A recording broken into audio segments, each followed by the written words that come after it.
with a beautiful voice. Goodness. First of all, just want to take a moment. We are honored and blessed to be here, obviously to represent Penn State University, also the Big Ten. Honored to compete against Marcus and his Notre Dame football team. Got a ton of respect for Marcus. Have followed his career for a long time. We have friends and coaches in common. Jared Parker was on both of our staffs. Now the head coach at Troy, doing a great job, and him and Marcus are very, very good friends. But just excited to be here. It's been a crazy college football season, not only for Penn State, but really across the board. And we couldn't be more excited to be here and playing in the Orange Bowl, such a historic game. Penn State and Notre Dame got great history together as well. Two storied programs. So just really honored to be here and represent Penn State in the Big Ten. So thank you very much. Thank you, Coach Franklin. And now, Coach Freeman. Thanks, Don. We're grateful to be a part of this prestigious bowl game. I want to thank the Orange Bowl Committee for the welcome yesterday. This is my first opportunity to be a part of this game, and as I said last night, your reputation precedes itself. We appreciate the welcome to South Florida for our families and all those that travel. So we know the work that's put in to put on one of these games, and we're very grateful for it. Looking forward to a great opportunity tomorrow night, which is an extremely good football team. As Coach Franklin said, I have a lot of respect for him and the job he's done in college football, and this football team is a very good one. We have to continue to prepare. We're going to use these next 24 hours to finish our preparation, just in anticipation of this great opportunity that lies ahead. So we'll do that, but again, we'll understand that we'll do that with being grateful for this opportunity we have ahead of us. Thank you very much, Coach Freeman. And now, we'll open it up for questions for both coaches. Please raise your hand, and the microphone will be brought to you. Once you receive that microphone, please state your name and affiliation before asking your question. We are now open for questions, and we have our first question down front. Morning, my name is Mark Stallworth. I'm with the Miami Times newspaper. My question to both coaches, with the future generations looking back on this 91st edition of the Orange Bowl, what do you hope they see in this moment beyond this just being the first Orange Bowl in history featuring two black coaches? And what pivotal decision or experiences in your journey do you believe prepared you for this moment? So, I had mentioned earlier in the week, got asked a similar question, and I remember being the offensive coordinator at Kansas State in 2007 and working for an African-American football coach in Ron Prince. The defensive coordinator on that staff was Raheem Morris. Raheem is the godfather of my oldest daughter, Shola, and is now the head football coach of the Atlanta Falcons. Ricky Ronnie was our offensive graduate assistant. He's the head coach at Old Dominion now. Scott Frost was the defensive graduate assistant. He's the head coach at Central Florida now. And I remember that year, the Super Bowl with, if I remember correctly, Tony Dungy and Lovie Smith. And there's just a lot of talk within the profession, two African-American coaches coaching in the Super Bowl, and that was a big moment. It felt like that was going to have an opportunity to maybe create some change or create some opportunities for guys that had earned the right to sit in those types of rooms. So, if you look at that time, Tony Dungy ended up becoming the coach that won the Super Bowl. And I think at that time, there was 6 coaches in college football as head coaches. At that time, I think it was 127 Division I schools. And it was Sylvester Croom, Carl Durrell, Turner Gill, Randy Shannon, Ron Prince, and then Tyrone Willingham. And now there's 16 coaches of color in these positions. So I do think it had an impact. I hope a game like ours could have an impact. And really just looking for an opportunity for guys to be able to get in front of search firms and AEs and get opportunities that they earn. So I don't take it lightly. I really don't. I've gotten a ton of messages from people all over the country that I've worked with or know. But ultimately, it's about Penn State and it's about Notre Dame. And our team's going out in the field and competing and representing our schools and our conferences, or our conference, excuse me, and college football and the Orange Bowl, and really present a great game and a great experience for everybody to enjoy. But I don't take that lightly, that responsibility as well. Yeah, I thought long and hard about this question, and I know you probably didn't ask it directly. But, again, you're grateful to be a part of this opportunity. And you're grateful anytime your name is mentioned with being the first.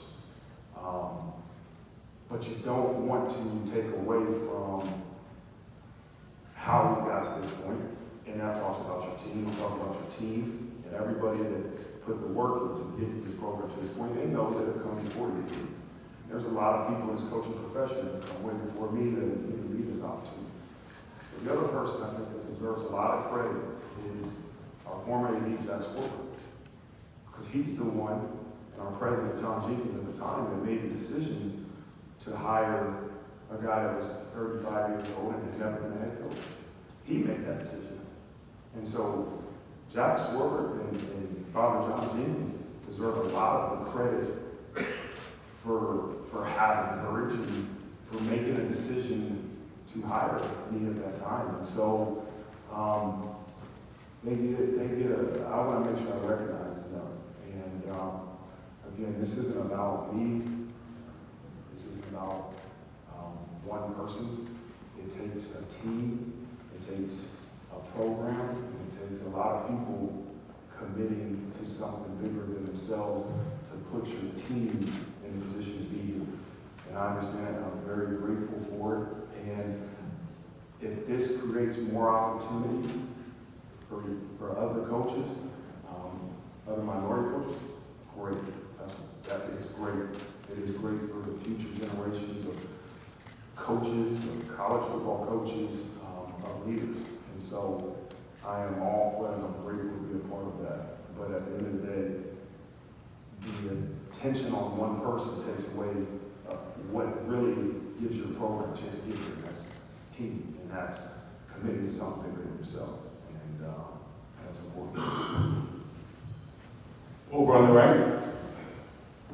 Pat Forty from Sports Illustrated. Start with you, James, and Marcus. Certainly welcome your input as well. Following up on what you said Saturday, just to reiterate it here, that 2007 Super Bowl and the impact of that on you, why did it take another 17, 18 years for college football to reach this point where you guys are? Yeah, Pat, I can't speak on that, and haven't really spent a whole ton of time thinking about it. Kind of like Marcus just mentioned, all of my time is focused on preparing for a really, really good Notre Dame football team. But like I mentioned before, if this could create some opportunities for other coaches to get in front of search firms, athletic directors, then I think it's a positive. And there's a ton of tremendous and qualified coaches out there that deserve the opportunity to get in front of these people. So we'll see how this plays out. I haven't spent a ton of time on that. Notre Dame creates a ton of challenges, scheme-wise and specific skill-wise that we've spent all of our time being prepared for. But I understand the question, and I appreciate the question. But it'll be a great game, and we're really, really excited about competing I'm looking over here at Marcus, and how old are you now, Marcus? 38. I mean, look at the hairline on this guy. Envious of his hairline in a lot of ways.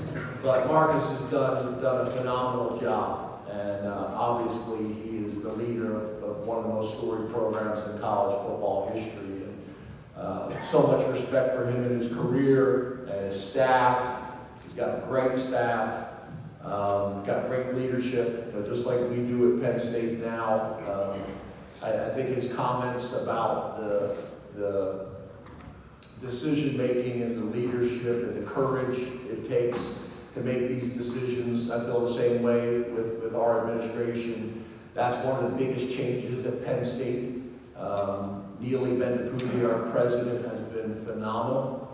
When it comes to athletics in general and specifically football. And then Pat Kraft, having an athletic director who played football in the Big Ten, I think has been significant. And I wanted to take a moment to recognize them as well. On the left. Hey, question for Coach Freeman, Jackson Logo Illustrated. What kind of week did Jeremiyah Love have in practice in regards to the knee, and how is Jeremiyah Love, Jadarian Bryce, kind of improved throughout the season, and what did you see from him against Georgia when Love went out? Yeah, I'll start with Jadarian. He is a young man that has put a lot of work into the point that he's got to right now. He constantly gets better. Jack, you've heard me talk many times about you have to earn that trust in practice from your teammates and your coaches way before the media and the world sees you. And Jadarian's a guy that continues to do that, and he takes advantage of his opportunities. And, he's getting more and more opportunities. Jeremiah's been having a good week of practice. We have to be smart in terms of how much, we're asking him to do in practice. We've got to get him ready for the game, but he's confident. And, nobody, I think, feels 100% right now. We're in week, I think, 15, or game 15. And so 16 maybe for you. And nobody feels 100%, but J. Love is good to go. On the right. Coach Freeman, Eddie Pels with AP behind the mic there. It's pretty well known, but maybe in your own vision, can you maybe explain some of the pros and cons of being a school that isn't affiliated with the conference? Yeah, we view it. I view it as a pro, and we'll continue to look at it that way unless something changes. But we get to play coast to coast. You play multiple different teams from multiple different conferences. You started out the season in College Station. You ended the season in LA. And we're in New York twice. And so we get to really view our program as a global in terms of a national program in terms of how we play and the audience we play in front of. Now, it's not much different than the Big Ten now with UCLA and USC and some of the West Coast teams being in it. But again, it's just we view being independent as a positive thing, right? And we sell it to our recruits and our players as a positive thing. And we know we can't play in a championship game, and we can't have a first round bye. But we continue to use not playing week 13 as our bye, and that's the way we view it. And so, in terms of the finances and the TV deals, I'm sure that Pete Bavacco can go into further detail about that. But obviously, that's another positive that we view being independent provides us. On the left, in the center. John Bryce with Football Scoop. For both coaches, you both have former Power Conference head coaches as your defensive coordinator. What are the ways that benefits your program, both in preparation and on game day, and what are maybe some of the intangible components of that? Yeah, I just think at the end of the day, we'd like to get as many qualified and experienced guys on your staff as possible. We've been fortunate to be able to go out and get, former head coaches that are able to come in, obviously use those experiences, those leadership experiences, those organizational experiences that they've had, and then also get back to doing what we love. I mean, I love being the head football coach at Penn State, but there's times where I would love to be back running an offense. And I think, today's college football, if you're not careful, can pull you further and further away from why you got into the profession in the first place. So being able to have guys on your staff that got tremendous experience. My special teams coordinator has been a head coach. My defensive coordinator has been a head coach. My offensive coordinator will be a head coach. And I got a ton of assistants like that as well. So just the more guys you can have on your staff that have tremendous experience. I think sometimes when you go back to being an assistant after being a head coach, it makes you a better assistant. I think it makes you a better coordinator. And if you know Tom's just been awesome. There's not a better guy in the profession. His humility is impressive. His faith is impressive. But he's been awesome. He's jumped right back into this thing and is really doing a great job. And I think his family is enjoying it, and Tom is enjoying it, and we're enjoying having him. So we feel blessed to have Tom out and his family, and really the rest of the staff too. Yeah, for me, when I hired Al Golden 3 years ago, it was for two reasons. One, I believe he had a great defensive mind and could do great things with our defense. But two, at that point, we did not have a former head coach on our staff. And I thought it was important to get somebody that had experience where I had none on our staff. And the growth we've made in 3 years has been tremendous. I mean, the growth of our defense, and our defense is doing really great things right now. And Coach Golden gets all the credit in that staff and the players. But there's times I'll ask him things about his experiences, and at some point you got to make a decision of what you believe is best. But it's good to have some of those guys that have experience in areas that you don't. I've never had experience in a playoff. So I spent some time talking to Coach Golden, who had in the NFL, Dino McCullough, our running backs coach, who had in the NFL, and some of our other coaches that had experience with dealing with a playoff in terms of the mentality, in terms of how we practice some different things. And so, I believe in that. I believe in trying to gain wisdom from other people that have experience, and that was a huge part in the decision making of hiring our role. Our first question from the field, and Mr. Tim Reynolds. Mr. Jackson, you do have a beautiful voice and a 3-day late happy belated birthday to you. I will not sing. As my annual gift to you, I will not sing. Coach Franklin, this is your 16th game of the year. Coach Freeman, this is your 15th. I think that's a school record at both places, and obviously you're both looking for one more after this. Is there I guess this is filed under a good problem to have, but what is the challenge of the longest season that either of you have ever been part of? How do you manage practice? How do you manage recovery? How do you manage all of those things when you're basically down playing the NFL late in the season? Yeah, so first of all, I just think you're going to have to be open-minded, you're going to have to be creative, you're going to have to be flexible. And we have tried to do that. I think the sports scientists that everybody is using now, we are fortunate to have a young man by the name of Andrew Nelson. Dr. Andrew Nelson went on and got his doctorate. Nelly played for me at Penn State, went on and got his doctorate in sports science, and has come back, has done a phenomenal job. And he does a really good job of tying it all together. The coaching, our trainers and doctors, as well as the strength coaches, and making sure that the complete plan makes sense. And what we're doing in the weight room complements what we're doing on the field, and the same thing with the trainers and the doctors. I think that's been really valuable. subtle changes that you can make to your practices or to your lifting schedule that can keep the guys as fresh and healthy as possible. I think that's a really important piece in all of this.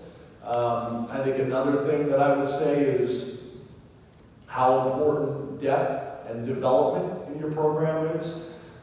You gotta be willing to play guys, and that's been something that we've done all the way back since my time at Vanderbilt, trying to create depth by playing guys, and some assistants on your staff are better at it than others. You talk about it, and some guys won't rotate them in the way you want. You gotta have tougher conversations. But I will also say this, I think it's something that we're gonna have to look at in terms of what's best for college football, what's best for the student athlete experience, what's best in a university setting, because I don't know if this is really what it was designed to be. It's turned into that. And I know a lot of times when coaches talk like this, people roll their eyes, but I think when every decision that we make is based on finances, then we're not making great decisions that's in the student athlete and in the game of football's best interest. I think there's been conversations about, obviously we talk about just the differences between our two programs and conferences. I think it should be consistent across college football.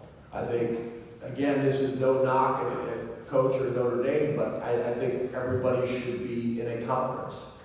I think everybody should play a conference championship game, or no one should play a conference championship game. I think everybody should play the same number of conference games. I was a head coach in the SEC, I've been a head coach in the Big Ten. I was in the SEC when the whole conversation was whether to go to 8 or 9 conference games. We voted, all the coaches voted against going to 9 games. The commissioner agreed and kept it at 8. I think it was one of the better decisions that SEC made. The Big Ten went to 9 games. I was not a math major at East Stroudsburg, but just the numbers are going to make things more challenging if you're playing one more conference game. So I just think things need to be consistent across college football. I think we need to look at the calendar. Should we open up a week earlier in the season to take some of the pressures off the end of the season? I think there's just a ton of things that need to be discussed and looked at.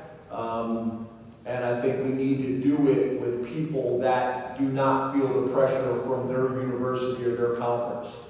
I was on a call the other day with Nick Saban, and he wasn't real happy about me promoting him for the commission of college football. But I think we need that. I think we need somebody that is looking at it from a big picture perspective, of whether that is Nick Saban, or whether that is Chris Peterson, or whether that is Dave Clawson, who I think is a really, really smart football guy.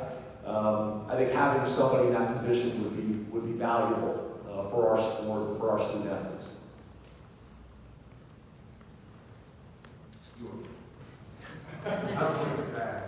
No, that's great. How we got ready for this season, how we're adapting is you have a plan, you have a team, you have a sports performance team that you listen to, and you talk through some different scenarios, and you got to be adaptable. You got to be willing to adapt based off the unpredictable things that can happen, and that's what we've been able to do. I feel like our guys will be physically ready to roll. Down front.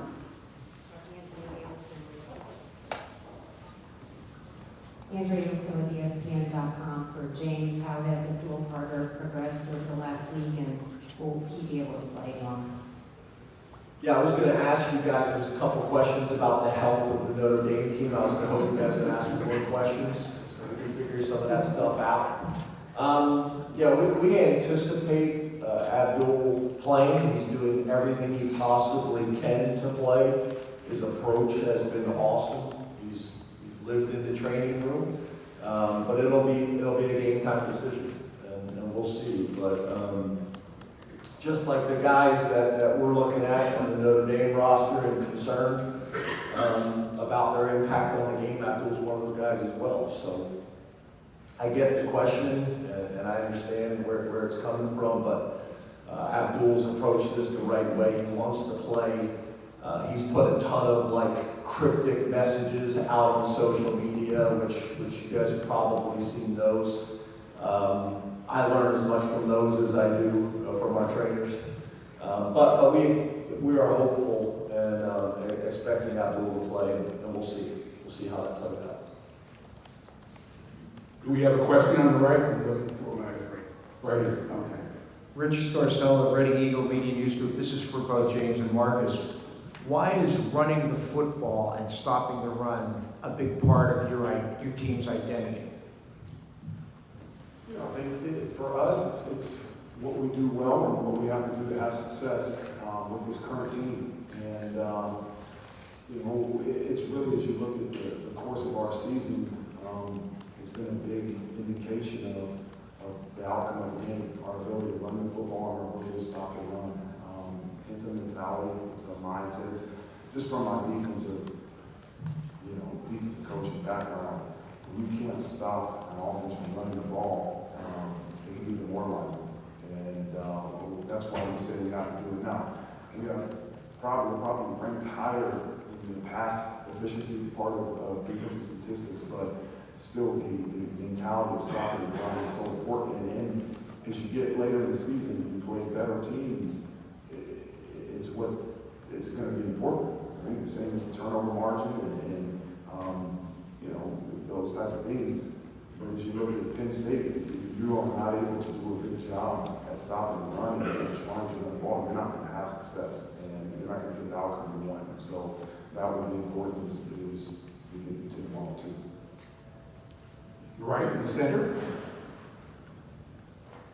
This is for James first. This is Doug Maurice from the Kings of the North.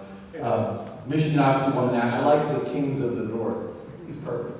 Thank you for saying that, James. Michigan won the national title last year. Before that, 19 of 20 national champions have been from warmer weather or southern schools, most of them in the SEC. 3 cold weather schools in the semifinals here. With NIL, the portal, the 12-team playoff, do you believe there's something happening that will allow northern schools like Penn State, Notre Dame to compete at the very top of the sport, maybe even more effectively than in the past 2 decades? Well, first of all, you described us as a cold weather team. I don't know if I necessarily would describe us that way in recruiting. We don't really sell it that way. I will say this, I was a little apprehensive this year. For the first time, we had our mid-year guys come in early, and it's turned out to be a real positive. I'd be very comfortable doing it moving forward. I think we had 3 guys from Florida show up, and we have gotten more snow in the last 2 weeks than I can remember in a long time in Pennsylvania. So they're kind of looking at me right now like, this isn't what you sold us on. But I think at the end of the day, you look at college football and you look at the history, and obviously a place like Notre Dame and Penn State, tremendous history. And I think there are some changes going on right now. What that is specific to, I'm not necessarily sure. I don't know if there's enough data points and enough information to kind of make a strong statement on it. But as we all know, there's been a ton of changes in college football, really over the last 5 years, probably more so than maybe in the 25 years before. And the programs that are embracing that, the programs that are being creative and aggressive, and I also think a really important word is being bold. It's bold and aggressive, which is what we're trying to do, that I think it's helping. And those things are showing up. When you look at the playoffs right now, college football playoffs, there's a ton of teams. I also think it's good for college football, that there's more teams represented, there's more parts of the country represented, and it's not kind of the same old story. So, not exactly sure. We'll have a better idea maybe a couple of years from now, but I do think it's a good storyline for college football right now.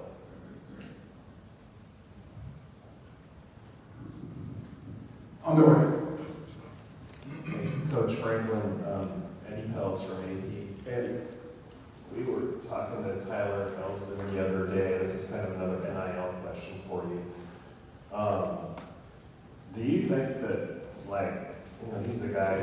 a starting job and lost it, you know, he could have left, he could have tried another school, he stick around for 5 years, gets degree after degree. Is that kind of going to be the, you know, the dinosaur now? Like, is there room for that kind of player left in big-time college football in the future?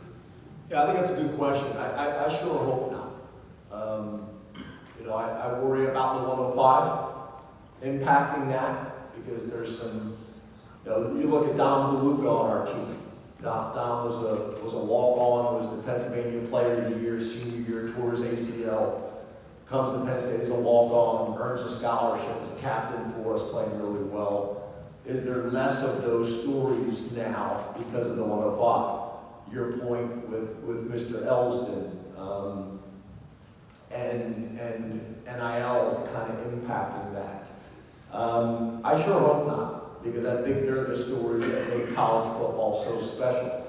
I do think that's where it's really important to recruit your own state and to recruit the footprint, because there's going to be some kids that come to Penn State just because it's special and it's their dream school, it's a place they always went, which I think will allow you maybe to create some of those scenarios that we had in the past. No different than there's young men all over the country that grew up wanting to go play at Notre Dame. So I hope those things stay a part of college football because I think they're important.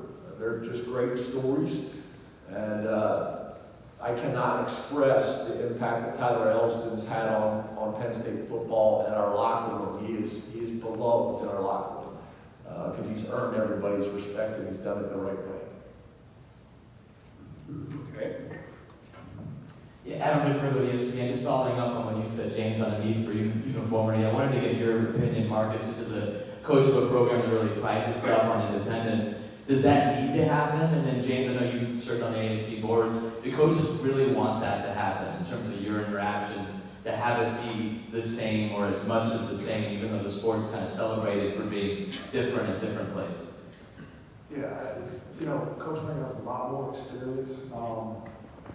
One, being a head coach in college football and you know, being in the college athletics, you know, where you can formulate a strong opinion.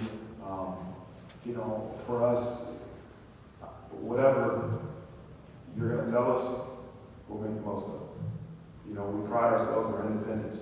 If they come out with a decision that we can't be independent, then we'll make it work. And so I don't have a whole bunch of opinion on it, right?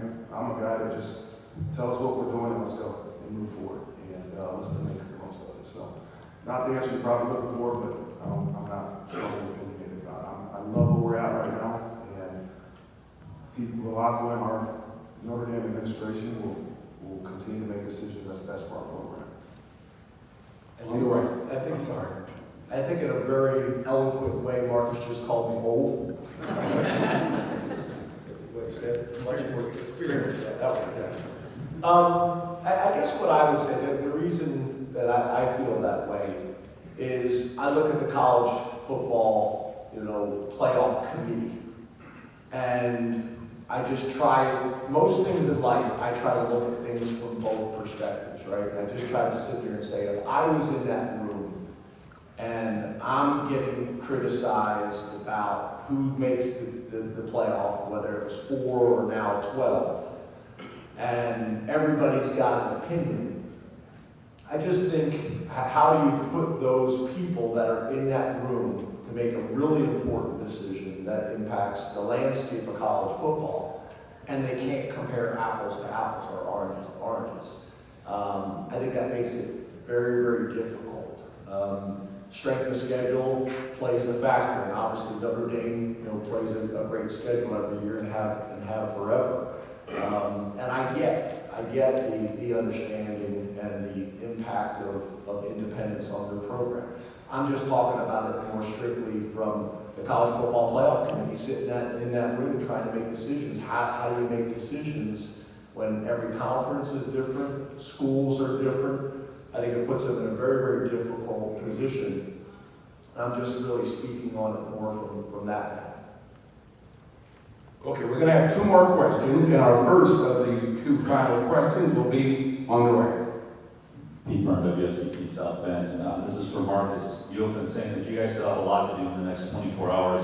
You guys had essentially 2 less days to prepare for this game, so I'm curious, what specifically do you guys feel like you want to accomplish over the next day? Is it different from a typical final day before a game for you? You know, I think for both programs, we figured out who we're playing at the same time, right? At the end of our game, we knew we were going to play Penn State, and they didn't know exactly who they were going to play. So the mental preparation time has been the same. For us, it was just a normal week. It was a Saturday to a Saturday as we look at it in terms of game week. You know, I think the coaches, we probably were a little bit behind to start just because of the travel in that aspect. But physically, our guys were good. And you know, we're going to be ready to roll. But we got to utilize, as you just said, every minute we have from now until tomorrow night at 7:30. And so that's the mindset that we all have, is every minute we got to utilize. We didn't have 2 extra days, so let's utilize this time that we have physically and mentally to make sure we're prepared to go tomorrow night. And our final question will be here on the left. Good morning, Blaise Pauling, the group and Friends Quebec. I have a question for actually each of you. I'll start with Coach Franklin. Defensively speaking, how do you scheme differently against a dynamic running back like Ashton Jeanty and a running QB like Riley Leonard? And for Coach Freeman, do you design your game plan differently when facing a defensive front with monster edge rushers, or do you just let your quarterback be who he is and do what he does?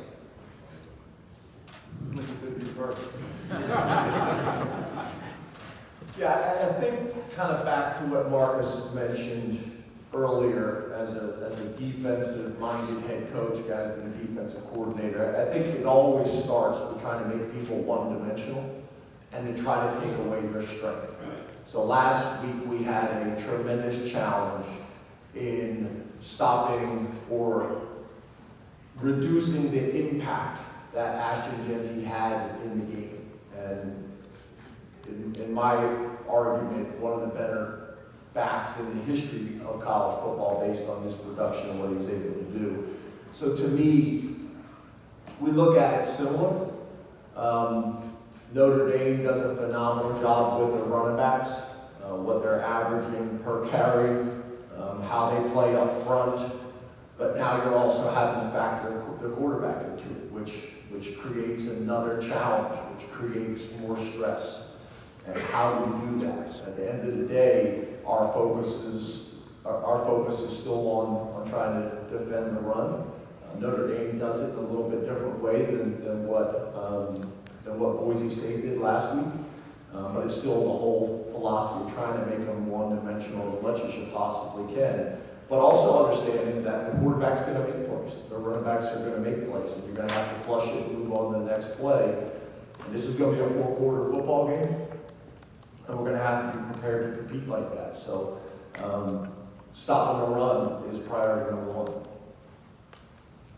Yeah, you know, each week you have to tactically prepare for the strengths of your opponent, right? And obviously you mentioned rushing and passer, and their D-line is a huge strength of their defense. Now they got guys across the board that can present issues, but you always start with, hey, let's try to figure out how to plan for what they do well. And you know, again, every week you tailor what you're doing to address that. And so this is no different.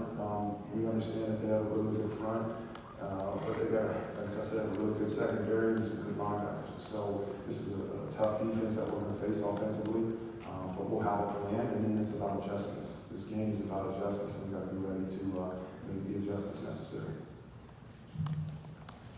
We want to thank you all for your questions. As we mentioned earlier, this time we're going to